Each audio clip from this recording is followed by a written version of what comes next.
bienvenue sur le salon Imotech PropTech 2024. Je suis ravi aujourd'hui de recevoir ma chère collègue dans le développement durable, Madame Nourhouda Elhamoumi, directrice développement durable au sein de la société d'aménagement de Zenata. Bonjour Nourhouda. Bonjour Zakaria, merci de me recevoir. Alhamdulillah, Allah yabarak fik, ça va. Super. Alors aujourd'hui, tu as participé à une conférence sur la construction durable. La société d'aménagement de Zenata, depuis sa naissance, avait cette philosophie au centre de ses préoccupations et on voit aujourd'hui que la société de Zenata se développe et on a encore des années devant nous pour répondre aux besoins de la population de Casablanca, mais pas que. Et je pense à un exemple assez intéressant. Alors, on veut en savoir plus. Déjà, dans un premier temps, comment vous abordez les objectifs de développement durable, parce que je sais que tu travailles beaucoup là-dessus, que ce soit ici au Maroc ou à l'échelle internationale. Comment vous l'abordez au sein de l'écocité de Zenata?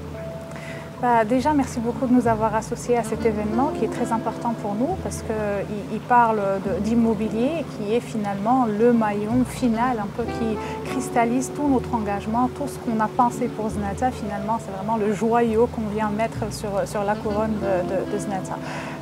Alors pour nous, il y a plusieurs aspects que j'aimerais partager avec vous. Déjà, Zenata, c'est la première écocité au Maroc et en Afrique. Donc, c'est vraiment une ville qui a été conçue durablement, qui est en train d'être exécutée durablement et qui tend aussi à être exploitée durablement. Donc, c'est vraiment une vision intime, une orientation qui a été donnée dès l'idée du projet, dès sa genèse, qui a suivi toute une démarche qu'on appelle d'éco-conception pour qu'on puisse justement bien maîtriser notre territoire avant de commencer à le dessiner et puis qui s'est traduit par un aménagement intégré, un aménagement durable, un design de Zenata qui est complètement particulier et qui se démarque sur le bassin du Grand Casablanca et par extension sur le Maroc dans sa globalité.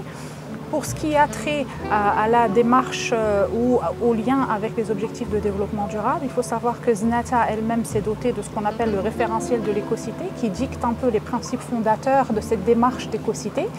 Ce référentiel a été aussi transformé en une charte des objectifs de développement durable pour Zenata. Donc, à l'instar des objectifs des Nations Unies qui sont 17, nous, on a 16 thèmes de l'écocité et pour chacun de ces thèmes, on s'est fixé au moins un objectif. Donc, de ces thèmes-là, je peux vous citer la qualité de l'air, la gestion de l'eau, l'adaptation au changement climatique, l'énergie, l'inclusion sociale, l'éducation, la santé. Et pour chacun de ces thèmes-là, on s'est vraiment attelé à nous fixer un objectif jusqu'au terme du projet, à peu près en 2050, si on est toujours là et si tout va bien, Inch'Allah. Mais l'idée est de vraiment avoir cet encadrement de toute l'action de Zenata et qu'à chaque fois qu'on réfléchit à un projet, il doit passer par ces filtres-là, il doit vraiment assurer l'adéquation avec cette orientation globale et cet objectif ultime. D'accord. Et comment vous intégrez dans l'écocité? L'écocité de Zenata, il y a, comme dans une zone aussi, il y a d'autres connexions avec d'autres espaces, d'autres villes, d'autres villages, on va dire, au droit. Comment aussi Zenata se connecte avec son environnement autour?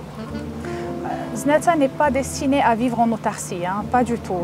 Dans la durabilité, il y a aussi l'intégration dans l'espace et l'interaction, que ce soit déjà de fait, qu'on soit dans le bassin du Grand Casablanca, il y a des interactions, que ce soit en termes de transport, que ce soit en termes d'énergie, que ce soit en termes aussi d'affluence et de la future population de Zenata qui va grandement être composée de Kazaouis.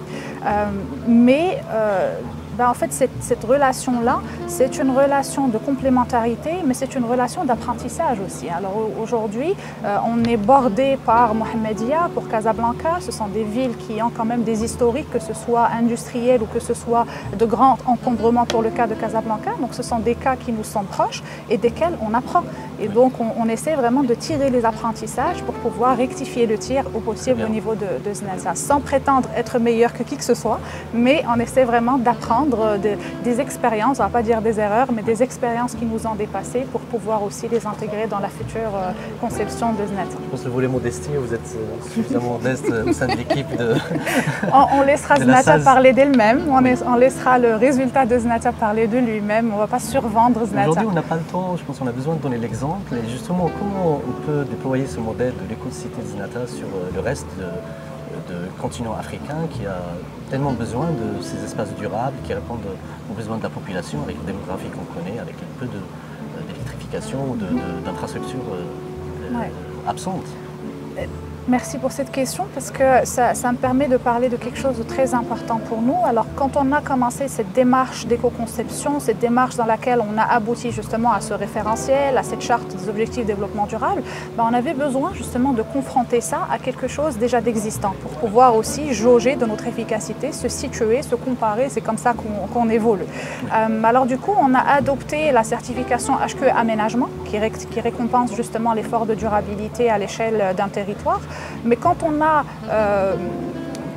a commencé à faire l'exercice avec HQE Aménagement, on s'est rendu compte qu'à Znata, on couvrait beaucoup plus que les 14 cibles de HQE Aménagement. Et on s'est dit, franchement, c'est un peu dommage qu'il n'y ait pas de système de certification qui puisse récompenser tous les autres thèmes, tous les autres aspects qui ne sont pas couverts par ce système existant.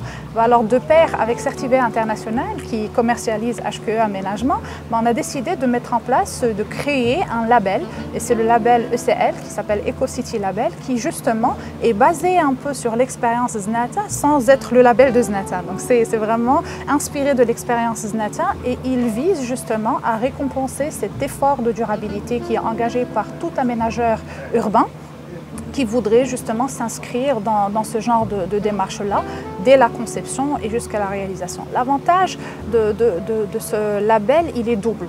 Premièrement, ça nous donne une orientation, une feuille de route, parce que très souvent, il y a des aménageurs qui aimeraient bien faire, mais qui n'ont pas forcément un how-to. Donc ça présente quand même une feuille de route qui est très importante. Et deux, c'est accompagné d'un système de notation qui va pouvoir juger la performance. Et donc, on peut toujours se confronter à un exercice de certification, de labellisation qui va jauger de l'atteinte des objectifs à moyen et à long terme. Donc un label ECL qui est destiné pour l'Afrique, oui, qui est destiné pour l'Afrique, pardon, parce que justement, on s'est dit qu'il faut vraiment avoir un label qui va parler aux mêmes conditions socio-économiques. Et donc, c'est un label africain, inspiré d'une ville africaine et destiné à l'Afrique. Très bien, donc on a un super laboratoire et peut-être une dernière question, le rôle vous êtes aménageur, vous avez des partenaires, des promoteurs, investisseurs qui construisent des projets. On voit de plus en plus de projets sur l'écocité de Zenata. Quel est leur rôle et comment vous les incitez à aussi adopter cette logique? Il y a deux vitesses, j'ai envie de dire. Alors, la première vitesse est une vitesse d'incitation, c'est une vitesse d'accompagnement, parce que ce sont des aménageurs, des promoteurs immobiliers pour lesquels peut-être la démarche reste relativement nouvelle. Donc il y a un travail d'accompagnement, il y a aussi un encadrement de leur force de vente, il y a vraiment ce discours, ce dialogue qu'on tient avec eux. Et puis il y a aussi un volet un peu plus dur, j'ai envie de dire, parce que chaque opération de vente d'une parcelle pour un promoteur immobilier, est tributaire de la signature et du respect de 100% des prescriptions d'un cahier de charges qu'on appelle le cahier de prescription environnementale pour les opérations résidentielles.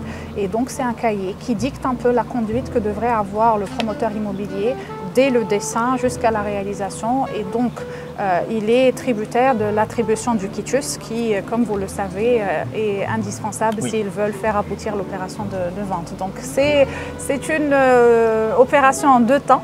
Donc il y a le temps gentil et le temps un peu plus dur, mais je pense qu'aujourd'hui on a une population de promoteurs immobiliers qui sont de plus en plus aguerris, qui sont de plus en plus enclins à justement s'aligner à ce genre de démarche. Et aussi aujourd'hui on a une population de futurs acquéreurs qui sont de plus en plus exigeants. Donc finalement ce cahier de prescription qui aurait pu être perçu comme étant contraignant au départ se transforme aujourd'hui en une belle opportunité pour eux pour qu'ils puissent se démarquer sur un marché concurrentiel. Parfait, merci beaucoup, merci pour cet éclairage, Nourlo Dalhimouni, directrice développement durable au sein de la Société d'aménagement de Zenata. Merci beaucoup Zakaria, merci à tous.